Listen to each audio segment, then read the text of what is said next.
மாப்பிள்ளை வீட்டு தரப்புல பொண்ணுக்கு தாலி கொடி 5 பவுன்ல, முகூர்த்த புடவை, பட்டு புடவை எல்லாம் செய்யறாங்க. அப்ப 2 தரப்புலயும் உங்களுக்கு பேசின வரதட்சணை எல்லாம் சம்மதம் தானே? எல்லாம் சரியா இருக்கு, எங்களுக்கு சம்மதம் தான். எங்களுக்கு சம்மதம் அப்ப தான். தட்டை மாத்திக்கலாமா? மாத்திக்கலாம். தாராளமா. எழுந்திருச்சுங்க. சதமானம் பவதி ஜதா ஜப்புருஷ சதேந்திரஜாஜு சேவேந்திரஜே பிரதிதிட்டதி தனம் தானியம் பசும் பகவத்ர லாபம் சதசம் மஸ்ஸரம் தேவ்யமாயு. நீங்க வாங்கிக்கிங்க, அவா கிட்ட கொடுங்க. ரோஜனோ ரோஜமான சோபன சோபமான கல்யாண நிச்சயதார்த்த சுபமுகூர்த்தோஸ்து சுப்ரதிஷ்டிதமஸ்து.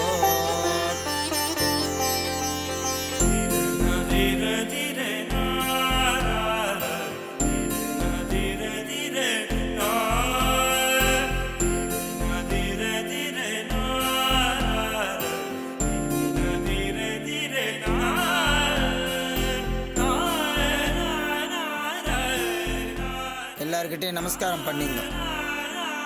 சதமானம் பவதி ஜதா ஜப்புருஷ சதேந்திரஜாஜு சேவேந்திரஜே பிரதிதிட்டதி.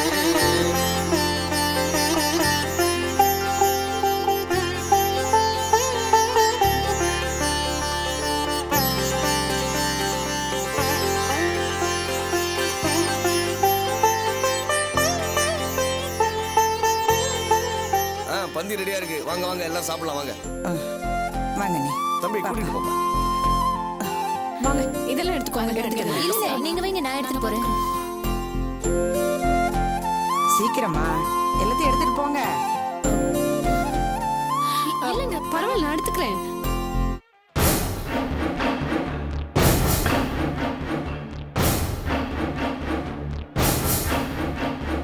எடுத்துட்டு போங்கம்மா, எடுத்துட்டு போங்க. போங்க.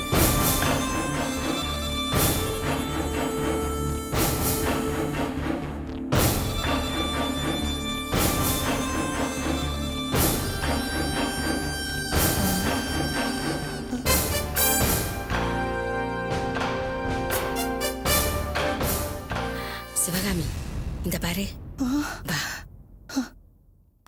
வா, இப்படி வா. பாத்தியா? நானும் கவனிச்சுட்டு தான் இருக்கேன்னே. அந்த பொண்ணு வந்ததுல இருந்து அவ நடவடிக்கையே சரியில்லை. அவ நம்ம மாப்பிள்ளையை தொட்டு தொட்டு பேசுறதும் பழகிறதும் எனக்கு என்னமோ நம்ம மாப்பிள்ளைக்கும் அந்த பொண்ணுக்கு ஏதாவது தொடர்பு இருக்குமோன்னு சந்தேகமா இருக்கு. இருக்குமோ என்ன? அந்த கன்றைவியத்தான் இந்த கர்ச்சிப்ல எழுதி வச்சிருக்காளே. கல்யாண மண்டபம் கூட பார்க்காம மாப்பிள்ளை கிட்ட ஒட்டுறதும் உரசுறதும் அப்பவே நான் சந்தேகப்பட்டேன். இந்த பாரு, என் சந்தேகம் இப்ப சரியா போயிடுச்சு. சிவகாமி, இது நம்ம பொண்ணோட வாழ்க்கை. இத பத்தி என்ன ஏதுன்னு தீர விசாரிச்சிரு சிவகாமி. என்ன சொல்ல? நாளை காலையில நலங்கு. அதெல்லாம் அப்புறம் பாத்துக்கலாங்க. முதல்ல நாங்க கேக்குற கேள்விக்கு பதில் சொல்லுங்க. என்ன விஷயம்? என்ன விஷயமா? இத பாருங்க, தெரியும்.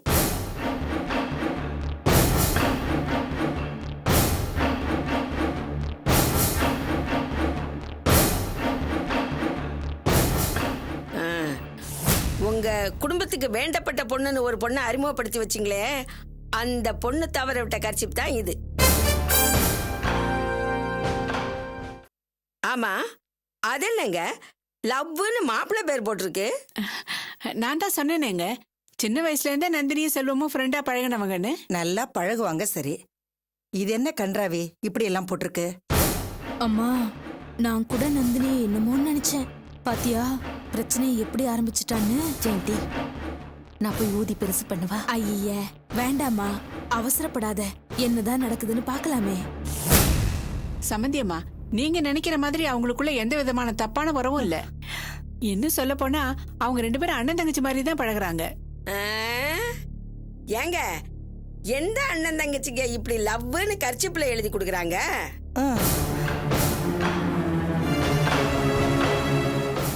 சொல்லுங்க, இப்படி கர்ச்சிப்ல எழுதியிருந்தா என்ன அர்த்தம்?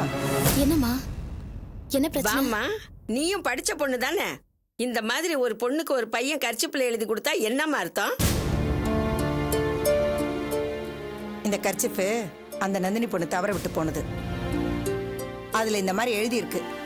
கேட்டா உங்க அம்மா அவங்க 2 பேரும் அண்ணன் தங்கச்சி மாதிரி பழகுறாங்கன்னு சொல்றாங்க. இதுதான் பிரச்சனையா?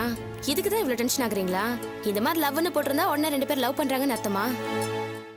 அன்பு, பாசம், நேசம் இது எல்லாத்துக்குமே இங்கிலீஷ்ல லவ்னு தான் அர்த்தம். இத போய் தப்பா நினைச்சிட்டு எங்க அண்ணனை சந்தேகப்படுறீங்களே.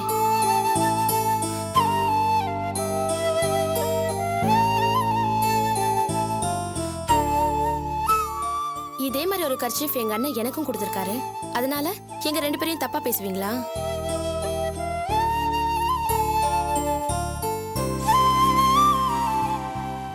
இதான் பிரச்சனையா?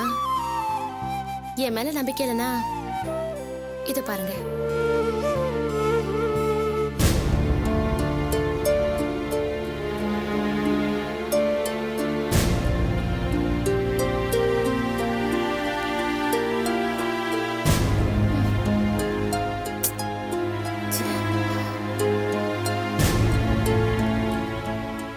எங்க அண்ணன் ஒவ்வொரு நியூ இயர்க்கும் தெரிஞ்சவங்களுக்கும் ஃப்ரெண்ட்ஸ்க்கும் இந்த மாதிரி gift கொடுக்கறது வழக்கம். இதை எம்ப்ராய்டரி பண்ணதே நான் தான்.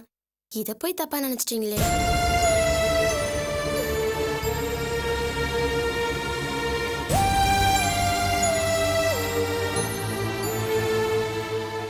சம்மந்தியம்மா, ஆரம்பத்துல இருந்தே நீங்க எங்க பையன் மேல சந்தேகப்பட்டுக்கிட்டே இருக்கீங்க.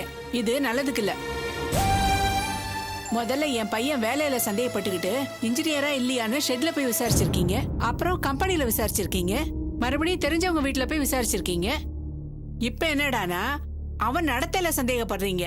அதுவும் விடிஞ்சா கல்யாணம் மண்டபத்துல வச்சு சந்தேகப்படுறீங்க. இது நல்லதுக்கு இல்ல சம்மந்தியம்மா. கோச்சுக்காதீங்கம்மா. பொண்ணை பெத்தவளாச்சா? கர்ச்சிப்பில் இந்த மாதிரி பார்த்தோன்னே மனசுக்கு பக்குன்னு ஆயிடுச்சு. அதான் விசாரிச்சோம். தப்பா எடுத்துக்காதீங்க, மன்னிச்சிருங்கம்மா. சம்மந்திம்மா, இதை இப்படியே விட்டுடுங்க. இதை பெருசுப்படுத்தாதீங்க. மனசு பொறுக்காம கேட்டுட்டேன். இனிமேலாவது தொட்டதுக்கெல்லாம் சந்தேகப்பட்டு இருக்காம நல்லபடியா கல்யாணத்தை நடத்துற வழியை பாருங்க. வாடி.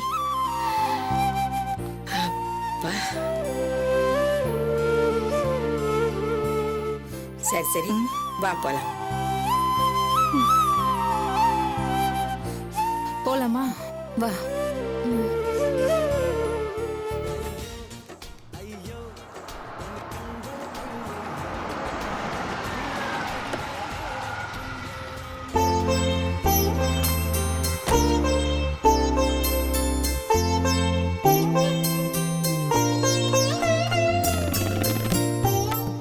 சிவகாமி, வாங்கக்கா. எப்படி இருக்க? நல்லா இருக்கீங்களா? என்னங்க, எங்க பெரியம்மா பொண்ணு வந்திருக்காங்க பாருங்க. என்னப்பா வினோத், நல்லா இருக்கியா? நான் நல்லா இருக்கேன். நீங்க நல்லா இருக்கீங்களா? நல்லா இருக்கேன்ப்பா. பரவாயில்லையே சிவகாமி, கல்யாண ஏற்பாடெல்லாம் தடபடலாம் பண்ணிருக்க. சரி, அர்ச்சனா எங்க? நான் அவளை பார்க்கணுமே. அர்ச்சனா பாக்கிறதுக்கு முன்னாடி முதல்ல மாப்பிள்ளை வீட்டுக்காரங்க அறிமுகப்படுத்துறேன். ஏங்க, மாப்பிள்ளை வீட்டுக்காரங்களை அறிமுகப்படுத்துறேன். பார்த்துட்டு வரேன்ப்பா. வினோத், வாடா. நல்ல வேளை நீங்க வந்தீங்க பிரிப்பா. எங்க நீங்க வரமாட்டீங்களோன்னு பயந்தேன். என்னப்பா, நீ நேர்ல வந்து சொன்னதுக்கு அப்புறம் உன் கல்யாணத்துக்கு நான் வராம இருப்பேனா? நல்ல சமயத்துல வந்து நம்ம குடும்ப கௌரவத்தை காப்பாத்திட்டீங்க மாமா. இல்லைன்னா அந்த மனுஷனால நம்ம மானமே போயிருக்கும். ஆமா பிரிப்பா, அப்பாவை நினைச்சு எனக்கு ரொம்ப கவலையா இருக்கு. மாலையை கழட்டிட்டு யாராச்சும் குடிச்சிட்டு வருவாங்களா பிரிப்பா? சரி, அவனுக்கு போதை தெளியட்டும், அப்புறமா அவனை கவனிச்சுக்கிறேன்.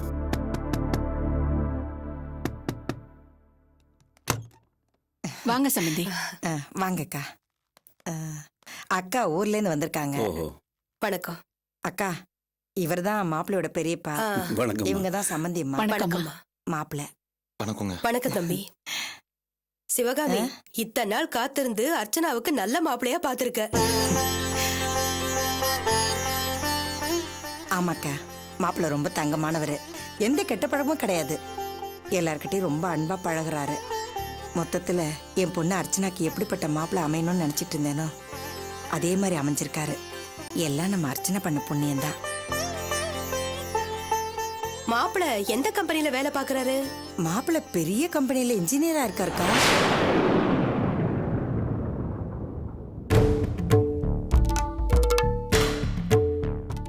நம்ம பரமசிவ அண்ணன் புள்ள இருக்கார்ல, அவனை விட மாப்பிள்ளை அதிகமா சம்பாதிக்கிறாரு.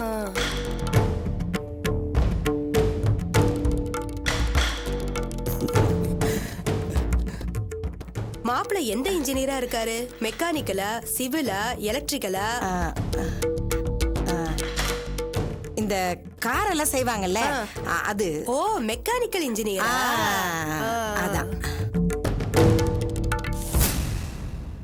மாப்பிள்ளை அக்காவோட புள்ள கூட இன்ஜினியர் தான், பெரிய கம்பெனில வேலையில இருக்காரு. என்ன சம்பந்தியம்மா, வந்தவங்கள சாப்பிட கூட சொல்லாம இங்கே நிக்க வச்சு பேசிட்டு இருக்கீங்க. அவங்க தப்பா நினைச்சுக்க போறாங்க. முதல்ல சாப்பிட சொல்லுங்க. ஆமா. மத்ததெல்லாம் அப்புறமா நிதானமா பேசிக்கலாம். சரி ஆ?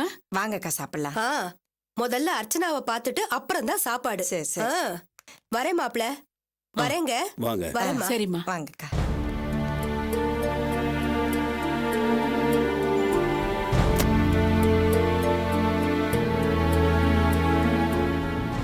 என்ன பெரியப்பா இது? அந்த அம்மன் ஒரு பெரிய இன்ஜினியர் அப்படின்னு அறிமுகப்படுத்தி வைக்கிறாங்க. அப்படின்னா நான் மெக்கானிக்குங்கிற உண்மை உங்களுக்கு தெரியாதா? நீங்க சொல்லிட்டேன்னு சொன்னீங்களே. ஆமாப்பா, அந்த அம்மா புருஷன்கிட்ட தெளிவா சொல்லிட்டேன்.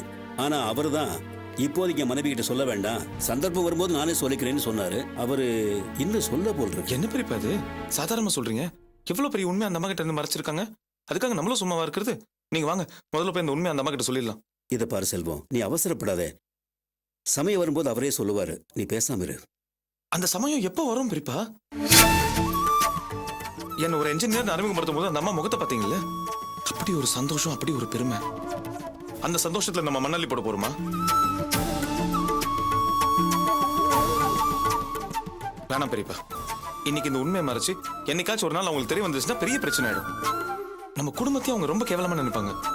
அது மட்டும் இல்ல, அதுக்கப்புறம் எனக்கு அந்த வீட்டுல என்ன மரியாதை இருக்கும் பெரியப்பா? இதெல்லாத்தையும் கூட விட்டுருங்க. நம்ம செஞ்சுட்டு இருக்கிறது எவ்வளவு பெரிய பித்தலாட்டம். பெரியப்பா, நீதி நேர்மையோட வாழணும்னு நீங்க தான் சொல்லி கொடுத்துருக்கீங்க. நீங்களே இப்படி செஞ்சு அப்படி பெரியப்பா.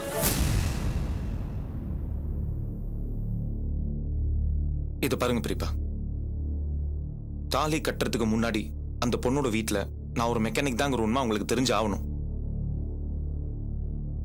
அப்பதான் எனக்கு நிம்மதி. அப்பதான் நானும் அர்ச்சனா கழுத்துல தாலியை கட்டுவேன். இல்லாட்டி எனக்கு இந்த கல்யாணமே வேண்டாம். என்னப்பா இது செல்வம், இப்படி பைத்தியகாரத்தனமா வளரிட்டு இருக்க? இதுக்காக நாங்க இவ்வளவு கஷ்டப்பட்டு இந்த கல்யாணம் ஏற்பாடு பண்ணோம். எதுக்காக நாம இப்படி ஒரு பொய் சொன்னோம்? நமக்காகவா? இல்லப்பா, அந்த பொண்ணுக்கு ஒரு நல்ல வாழ்க்கை கிடைக்கும், அதுக்காகத்தான். இப்ப நீ போய் உண்மையை சொல்லி அந்த அம்மா கல்யாணத்தை நிறுத்திட்டாங்கன்னு, நீ ஆம்பளை, உனக்கு ஒரு பிரச்சனை இல்ல, வேற ஒரு பொண்ணு கிடைக்கும். ஆனா அந்த பொண்ணோட நிலைமையை நினைச்சு பாத்தியா?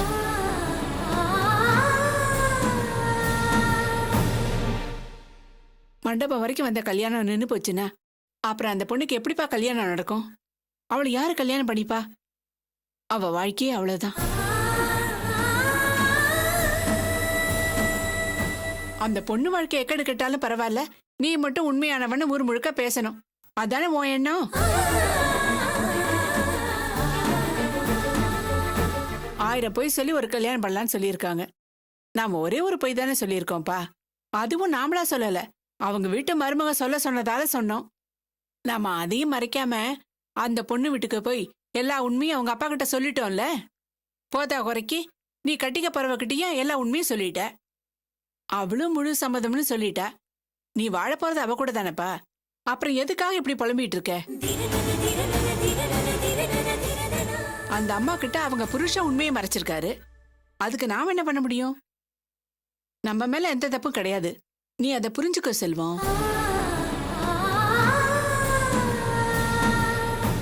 இல்லம்மா, நீங்க என்ன வேணாலும் சொல்லுங்க. அந்த அம்மா கிட்ட தாலி கட்டுறதுக்கு முன்னாடி உண்மையை சொல்லணுமா? அப்பதான் எனக்கு மனசு ஆறும். அதான் நல்லதும். நீங்க வாங்க பெரியப்பா. இல்ல செல்வம், நீ வீணா மனசு போட்டு குழப்பிக்கிற. எல்லா வகையிலும் யோசிச்சு பார்த்துதான் இந்த ஏற்பாட்டையே செஞ்சிருக்கிறோம்.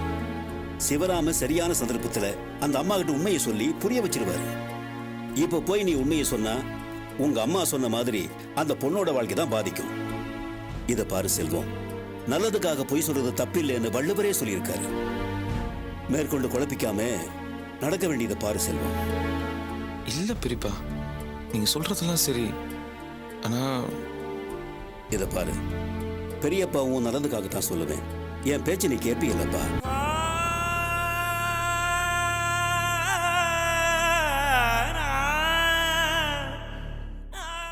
சரி பெரியப்பா.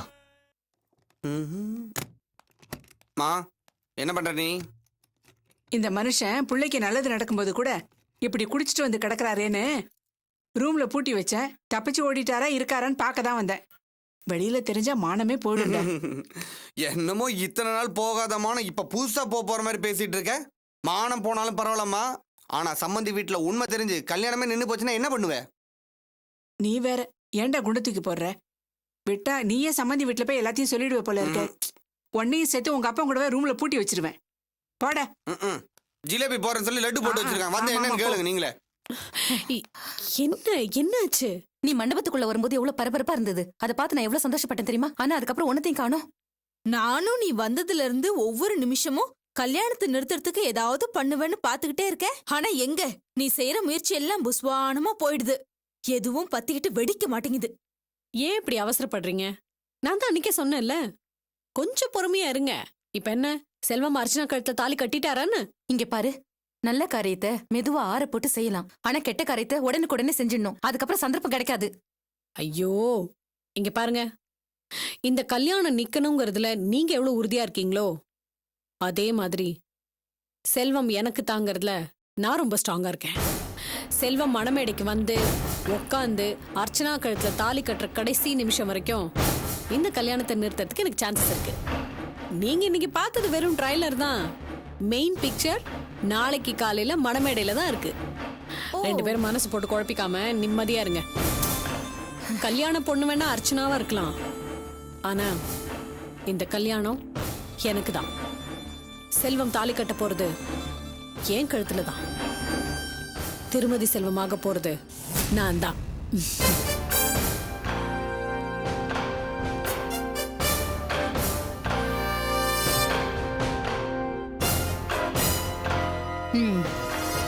வா.